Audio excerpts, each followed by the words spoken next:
तो हेलो दोस्तों, मेरे चैनल में आपको बहुत बहुत स्वागत है। अभी तक आप लोगों ने अगर मेरा यूट्यूब चैनल को सब्सक्राइब नहीं किया तो सब्सक्राइब जरूर कर लीजिएगा। अगर मेरा ये वीडियो आप लोग ने फेसबुक पे देख रहे हैं फेसबुक पे, तो फेसबुक को भी फॉलो कर लीजिएगा। तो दोस्तों, मैं आज आपको बताने वाला हूँ कि आप किस तरह से रेलवे का एजेंट बन सकते हैं, जो आप मतलब टिकट सेल कर सकते हैं, किस तरह से बनेंगे। बहुत सारे लोगों को लगता होगा बहुत ज़्यादा टफ है। इतना टफ नहीं है, क्योंकि आप डायरेक्टली IRCTC से कस्टमर केयर से बात करके, जो कि आपका मतलब वेबसाइट है irctc.co.in, आप जाकर वहाँ वेबसाइट पे भी आप गूगल पे अगर सर्च करेंगे IRCTC तो आपको पहला वेबसाइट ही देखने को मिलेगा। तो आप वहाँ पर भी जाके कॉन्टेक्ट अस में आप कॉन्टेक्ट कर सकते हैं, और नहीं तो प्राइवेट कंपनी से भी आप ले सकते हैं। लेकिन प्राइवेट कंपनी से लेने से आप कुछ बातों का ध्यान रखिएगा। मैं आज वीडियो का द्वारा मैं आपको बताने वाला हूँ, ठीक है।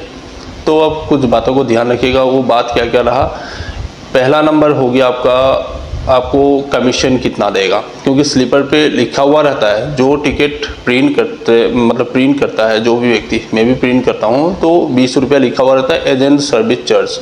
एजेंट चार्ज 20 रुपीज़ लिखा रहता है, लेकिन 20 रुपीज़ नहीं मिलता है, वहाँ से 8 रुपये या 9 रुपये ही मिलता है, और PG चार्ज भी नहीं मिलता है, ठीक है। आप अगर मान लीजिए कोई प्राइवेट कंपनी से आपने IRCTC का एजेंट ले रखा है, तो आप कृपया जाके आप देखिएगा कि आपको क्या मतलब कितना दे रहा है। एजेंट चार्ज 20 का 20 दे रहा है, 40 का 40 दे रहा है, क्योंकि AC का 40 मिलता है और आपका स्लीपर का 20 मिलता है। तो आपको पूरा का पूरा दे रहा है या कुछ कट रहा है। बहुत सारा एजेंट ने ये मतलब फॉलो ही नहीं किया होगा कि भाई मुझे स्लीपर पे कितना पैसा मिल रहा है। सिर्फ पेपर पे देखते हैं कि मुझे 20 रुपये मिल रहा है, 40 रुपये मिल रहा है, तो वही समझता है। तो मेरा साथ भी ऐसे ही हुआ था। मैंने जब चेक किया कि हाँ भाई 20-40 मिल ही रहा है, ठीक है। जब मैं पोर्टल के जब हिस्ट्री चेक किया कि कितना कटा कितना मुझे मिला, तो उस पर जाके मैंने चेक किया, तो उस पर देखा कि मुझे एक स्लीपर टिकट पे 8 रुपये मिल रहा था, 12 रुपये कंपनी ही काट रहा था। तो नुकसान तो ओवरऑल मेरा ही हो रहा है ना भाई, क्योंकि मुझसे कंपनी जिससे मैंने पोर्टल लिया हुआ था, मतलब IRCTC का जो सर्विस लिया हुआ था, तो उन लोग ने मुझसे पैसा कमा रहा है। मुझे तो 8 रुपये मिल रहा है, उल्टा मुझे पेपर भी प्रिंट करके देना पड़ता है। तो लोगों को लगता है कि भाई एक एजेंट 20 रुपये 40 रुपया और एक्स्ट्रा 5-10 रुपये ले सकता है। 20 रुपये तो कॉमन है, और 5 से 10 रुपये ले सकता है, और ज़्यादा पैसा नहीं ले सकता, ओवरचार्ज नहीं कर सकता है। तो मैं बेस्ट आपको मतलब सही तरीका होगा, आपका अगर CSC सेंटर है तो आप CSC से ही आप टिकट बुक कीजिए। भले ही वहाँ से 2-4 रुपये आपको कम मिलेगा, लेकिन आपको पैसा मिलेगा। CSC से एक टिकट स्लीपर पे बुक करने पे 16 रुपये मिलता है, और AC पे 35 या 36 तक मिलता है। तो आपको अदर्स पोर्टल पे आप जो भी प्राइवेट लेंगे, ठीक है, वो प्राइवेट थोड़ा सा फर्स्ट होता है सर्विस, तो उस पर अभी CSC में भी B2B हो गया। प्राइवेट वाला बोलता है कि नहीं B2B हम लोग से मिल जाएगा, CSC में नहीं मिलेगा, लेकिन CSC वाला भी CSC से भी आपको B2B मिल जाएगा, और आपको प्राइवेट में भी B2B मिल जाएगा। फ़र्क कुछ नहीं है। आप कैंसिल कीजिएगा, रिफंड भी तुरंत आ जाता है। तो अंतर कुछ भी देखने को लिए नहीं मिलता है। सिर्फ आपको PG चार्ज CSC पे आपको नहीं मिलता है। आप अगर जो AMC का जो एनुअल मेंटेनेंस चार्ज रहता है 1000 का, वो अगर देते हैं तो आपको मिलता है, और नहीं तो CSC से आपको लाइफ टाइम आप टिकट मतलब सेल कर सकते हैं बनाकर। अनलिमिटेड टिकट, अनलिमिटेड PNR, आपका कोई चार्ज देने के लिए मतलब देने का ज़रूरत ही नहीं है भाई, ठीक है। क्योंकि मेरा पास है, मैं जानता हूँ कमीशन कम मिलता है, लेकिन मैं तो एक्स्ट्रा चार्ज तो पे नहीं कर रहा हूँ ना। जो मुझे साल में रिन्यूअल के लिए कोई अदर्स कंपनी को 600 देना पड़ता है, किसी को 1500, किसी को 1200 देना पड़ता है। लेकिन मुझे CSC से आप बुक जब भी कीजिएगा, आपको अदर चार्ज मतलब देना मतलब ना का बराबर है। आप एक बार रजिस्ट्रेशन कर लिए हैं 1000 से, तो आपको कोई भी पैसा नहीं लगता है सालों साल रिन्यूअल कराने के लिए।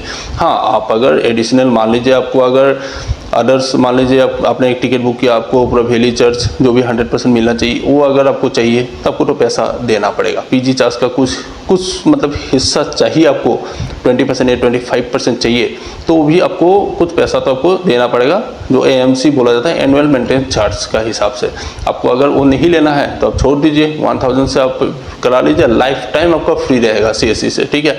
और अदर्स पोर्टल पे क्या रहता है, आपको फर्स्ट सर्विस मिलेगा, लेकिन आप कहीं भी बहुत सारा एजेंट बोलता है कि भाई प्रीमियम तत्काल में B2B से कर देता हूँ। पॉसिबल है ही नहीं है भाई, ठीक है। लिख के दे सकता हूँ, B2B से प्रीमियम तत्काल हो ही नहीं सकता है, ठीक है। आपका पर्सनल ID होना पड़ेगा, तभी आप प्रीमियम तत्काल मतलब बुक कर सकते हैं, सेल नहीं कर सकते हैं। पर्सनल यूज़ के लिए होता है, लेकिन आप सेल नहीं कर सकते हैं उस टिकट को, ठीक है। और जो व्यक्ति मेरा वीडियो देख रहा है वो टिकट जहाँ से भी परचेस करे वो नीचे पे देखे कि उस पर एजेंट डिटेल्स लिखा हुआ रहता है। जो एजेंट से खरीदता है वो पूरा का पूरा agent details, email ID, mobile number और एड्रेस, एजेंट आईडी सब कुछ लिखा हुआ रहता है। और आपका जो पर्सनल आईडी से बनाता है उस पर कुछ भी नहीं रहता है। अगर उस पर कुछ भी मान लीजिए कभी आरपीएफ ने पकड़ लिया, पूछताछ किया, तो अगर जान लिया कि ये मतलब बाहर से टिकट बनाया हुआ है, ये किराया भी ज़्यादा लिया है, मान लीजिए 2000 का टिकट 2500-3000 में लिया है, ठीक है, तो क्या करेगा, उस व्यक्ति को पकड़ लेगा। तो भाई नुकसान खुद ही का है आपका भी। अगर शॉप है तो आप या तो प्राइवेट एजेंट से ले लीजिए, लेकिन 4 चीज़ का ध्यान रखिएगा प्राइवेट एजेंट पे। आप पूछ लीजिएगा कि एजेंट चार्ज कितना मिलेगा। पहले तो बोलता है 20-40 मिलेगा, भैया पीजी नहीं मिलेगा, पीजी 10 रुपया कटेगा और उसके ऊपर जो भी होगा पीजी बनेगा वो आपका रहेगा। लेकिन ये लोग क्या करता है, 6 महीने जाने के बाद आपको क्या करेगा, आपको पता भी नहीं चलेगा। आपको तो लगेगा कि भाई मुझे 20-40 मिल रहा है, तो आपको जहाँ से 20 मिल रहा है वहाँ पे देखिएगा 12 या 13 रुपया मिल रहा है और पीजी से भी ख़त्म, ठीक है, पीजी भी मतलब पीजी को भी हटा देगा। तो आप नहीं कमा रहे हो, प्राइवेट कंपनी वाला ही कमा रहा है। आप ध्यान से देखिएगा इस बात को, ठीक है। मेरे साथ भी हुआ है, मैं छोड़ चुका हूँ इस चीज़ को, मतलब जब मेरा CSC आया हुआ है तो उसके बाद मैं छोड़ दिया प्राइवेट कंपनी को। प्राइवेट कंपनी से मैं कोई भी टिकट वगैरह बुक नहीं करता हूँ। हाँ, मेरे पास सर्विस है, प्राइवेट कंपनी का भी है, लेकिन मैं बुक नहीं करता हूँ ज़्यादातर, ठीक है, ज़्यादातर नहीं करता हूँ। ज़्यादातर टिकट में CSC से ही बुक करता हूँ। CSC पे प्रॉफिट है, हाँ नुकसान है, बीच में ऑफर भी देता है CSC, मतलब जो भी आपका गेटवे चार्ज, पीजी चार्ज रहता है वो पूरा आपको मिल जाता है। ये सिर्फ एजेंट का लिए है, जो अपना शॉप ओपन करने वाला है या ओपन करने के लिए सोच रहा है, उन लोगों के लिए ये वीडियो बहुत ही ज़रूरी है। क्योंकि आप देखिए CSC का एजेंट आईडी लीजिएगा तो आपको, अगर IRCTC का लीजिएगा तो उस पर आपको फ़्लाइट का टिकट भी आपको मिल जाएगा इजीली बुक करने के लिए। फ़्लाइट का टिकट मिलेगा, फ़्लाइट का टिकट आपको प्राइवेट में भी मिलता है और आपका CSC भी मिल जाता है, तो सब कुछ सिमिलर है, ठीक है। कमीशन थोड़ा सा प्राइवेट से कम मिलता है, लेकिन आपको एनुअल मेंटेनेंस चार्ज जो 1000 या 1500, कोई जगह पे 500-600 लेता है, ये CSC में नहीं लेता है। तो आप कृपया ट्राई कीजिएगा कि आपका अगर CSC आईडी आपको मिल जाए तो बेहतर होगा। अगर नहीं मिल पाता है तो कुछ करना है नहीं भाई, ठीक है। अब प्राइवेट से लो, लेकिन पर्सनल आईडी से आप टिकट सेल ना करो। पर्सनल आईडी से टिकट सेल करोगे तो किसी दिन RPF अगर पकड़ा तो नुकसान आपका ही होगा, रेट वगैरह बढ़ेगा, नुकसान आपका ही होगा। तो इस वजह से मैं आशा करता हूँ मेरा वीडियो के जरिए जितना हो सकता है इतना मैं इन्फॉर्मेशन शेयर किया आप लोगों के साथ। इस तरह का मैं इन्फॉर्मेशन शेयर करता रहूँगा। तो आज तक के लिए वीडियो यहाँ पर ही समाप्त करता हूँ। मिलता हूँ कल एक नया वीडियो के साथ।